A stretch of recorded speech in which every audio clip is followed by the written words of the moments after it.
ముత్తైదుగా పైకి వెళ్ళే భాగ్యాన్ని పొందాను గనక వస్తాను త్వరలోనే మళ్ళీ ఆ పుణ్యమే తోడు రాగా. ఏమి చేసినా కన్న తండ్రిలా కాపాడు శ్రీవారి ప్రేమ. ఎంత పొందినా తనివి తీరదే కావాలి ఇంకొక జన్మ. ఆ చేతుల్లో చిట్టి పాపనై ఉయ్యాలలోగే తృప్తి కోసమై వచ్చింది నేనేనని గుర్తుంచుకుంటానని.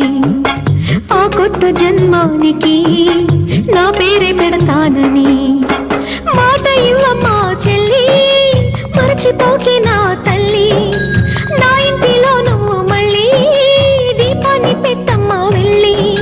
మట్టి పాలవుతున్న నా ఆశలన్నీ నీలో మళ్ళీ చిగురించాలి. అప్పగిస్తున్నాను నిన్నే నమ్మి నిత్యం కొలిచే నా రాముణ్ణి బంగారు సీతమ్మవై.